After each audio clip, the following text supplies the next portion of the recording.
आपकी सरकार अनेक साल में कभी 6,000 रुपया किसान को सीधा नहीं भेजा। हमारे मनोहर लाल जी ने 52 योजना लाई। आप कई साल मुख्यमंत्री बने, 52 योजना नहीं लाए। किसानों को क्रॉप परिवर्तन के लिए भी आपने कभी कोई काम नहीं किया। मित्रों, ये हुड्डा सरकार जो थी, ये 3D सरकार। 3D का मतलब है, एक डी दरबारी, अपने दरबारियों की सरकार थी। दूसरा डी दामाद की सरकार थी। कौन सा दामाद, समझ रहे हो ना? अरे समझ रहे हो या नहीं समझ रहे हो? दिल्ली के दामाद की बात कर रहा हूं, समझ रहे हो ना? एक दरबारी, एक दामाद और तीसरे डीलरों की सरकार थी। मनोहर लाल जी ने तीनों डी को समाप्त कर दिया है। मित्रों, मनोहर लाल खट्टर एक प्रकार से पहले पूरे हरियाणा के मुख्यमंत्री थे। पहले मुख्यमंत्री जो होता था वो सिर्फ रोहतक का होता था। रोहतक के अलावे किसी की चिंता नहीं करता था। भारतीय जनता पार्टी की सरकार बनने के बाद मोदी जी की सारी योजनाओं को मनोहर लाल जी ने जमीन पर पहुंचाया और पूरे हरियाणा का विकास करने का काम हमने किया है और हर वर्ग का हमने विकास किया है। हरियाणा का धाकर जवान, धाकर किसान और धाकर खिलाड़ी, ये तीनों देश की शान है मित्रों। और हरियाणा देश का सबसे बड़ा बासमती चावल निर्यात करने वाला राज्य ये 9 साल में बना। देश का सबसे पहला केरोसिन मुक्त राज्य बना। देश का सबसे पहला पढ़ी लिखी पंचायतों वाले राज्य बना। देश का सबसे पहला ओडीएस प्लस राज्य बना। और हरियाणा की विकास दर 2015 से 22 तक 6% से ज्यादा रही। मित्रों, ये डबल इंजन की जो सरकार है, ऊपर मोदी जी और नीचे मनोहर जी, उन्होंने हरियाणा के विकास में कुछ नहीं छोड़ा। 2019 से अब तक $5.22 बिलियन का फॉरेन का निवेश मिला है। 400 फॉर्च्यून कंपनियों के कार्यालय गुरुग्राम हरियाणा में है और देश में 2 गाड़ी बनती है। मेरी बात ध्यान से सुनना सिरसा वालों, देश में 2 गाड़ी बनती है तो इसमें से 1 गाड़ी मेरे हरियाणा से बनकर देश में जाती है। 50% गाड़ियां हरियाणा से बनती है। आज मैं जब यहां आया हूं तब चौधरी देवीलाल जी को भी जरूर याद करना चाहता हूं। देवीलाल जी ने हरियाणा के किसानों के लिए ढेर सारे सपने देखे थे और किसी ने तो पूरे नहीं किए। हमारे नरेंद्र मोदी जी ने इसको पूरा करने का काम किया। मित्रों, हरियाणा नशे का शिकार बन रहा।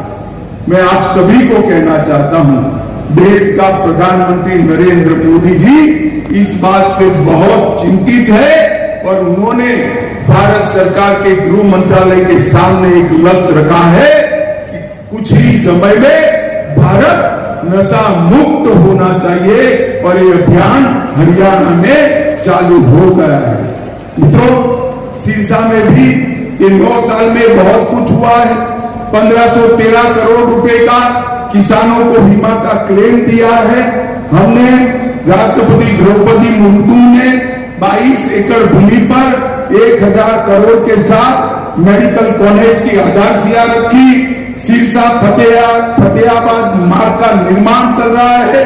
कई नए पुल बन रहे हैं। सिरसा के तेजाखेड़ा, आशाखेड़ा और चौटाला की जमीन पर मेगा फूड पार्क बन रहे हैं। सिरसा में एक नए जल उपचार संयंत्र का निर्माण हुआ है और सौर ऊर्जा केंद्र भी गुजरात में बन रहे, सिरसा में बन रहे हैं। मित्रों, एक कॉन्स्टिट्यूएंसी में इतना सारा विकास कभी पर नहीं हुआ। सुनीता दुग्गल हमेशा भारत सरकार के मंत्रियों के पास आपके सवालों को लेकर झगड़ा भी कर लेती है और घिरघिरा भी लेती है। एक ताली सुनीता बहन के लिए बजा दीजिए सभी। मित्रों, ये हुडा जी हमेशा कांग्रेस की बात करते हैं। मैं हुडा जी को पूछने आया हूं, हुडा महाराज, हिसाब लेकर हरियाणा की जनता को दो कि आपके शासन में, कांग्रेस के शासन में, ऊपर नीचे दोनों आपकी सरकारें थी, आपने हरियाणा को क्या दिया। मैं आपको कहता हूं, कांग्रेस की सरकार थी तब 2004 से 14 तक हरियाणा को डिवेल्यूशन और ग्रांट इन एड के कुल मिलाकर 40,000 करोड़ रुपया दिया। कितना दिया था भाई, जरा बोलो तो? 40,000 करोड़। और नरेंद्र मोदी जी ने 40,000 करोड़ से बढ़ाकर 1,30,000 करोड़ रुपया देने का काम किया है। 1,30,000 करोड़ रुपया, और वो हमारा हिसाब मांगते हैं।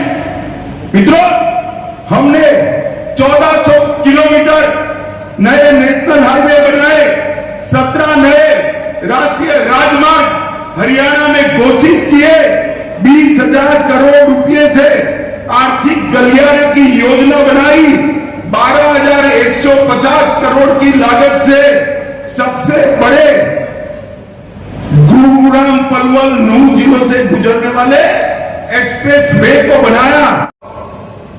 ये कश्मीर जो है वो हमारा है या नहीं? जोर से बोलो भाई, कश्मीर हमारा है या नहीं है? धारा 370 हटनी चाहिए थी या नहीं हटनी चाहिए थी? अब तक किसी ने काम नहीं किया। मोदी जी को आपने 10 की 10 सीटें दे दी, फिर से प्रधानमंत्री बने। 5 मई 2019 को एक ही झटके से धारा 370 को मोदी जी ने समाप्त कर हमेशा के लिए कश्मीर को हमारा। और ये कांग्रेस वाले कहते थे मत करिए मत करिए। मैंने पूछा राहुल बाबा को क्यों न करे, तो कहे कश्मीर में खून की नदियां बह जाएगी। राहुल बाबा, खून की नदी छोड़ो, किसी की कंकर चलाने की भी हिम्मत नहीं हुई है कि नरेंद्र मोदी से। माताओं, भाइयों, बहनों, हरियाणा के आशीर्वाद से आपने 2 बार मोदी जी को प्रधानमंत्री बनाया है। 2024 में भारतीय जनता पार्टी के कार्यकर्ता आपके पास आएंगे, हाथ जोड़कर आपका आशीर्वाद मांगेंगे। मैं भी आज हरियाणा की जनता को अपील कर जाता हूं कि फिर से एक बार 10 की 10 सीटें मोदी जी की झोली में डालिए और देश को दुनिया में नंबर 1 बनाने के लिए 2024 में मोदी जी को प्रधानमंत्री बनाइए। मुझे बताओ, 24 में मोदी जी को प्रधानमंत्री बनाओगे क्या?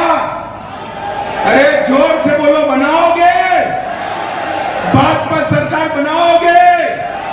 300 से ज्यादा सीटों के साथ बनाओगे?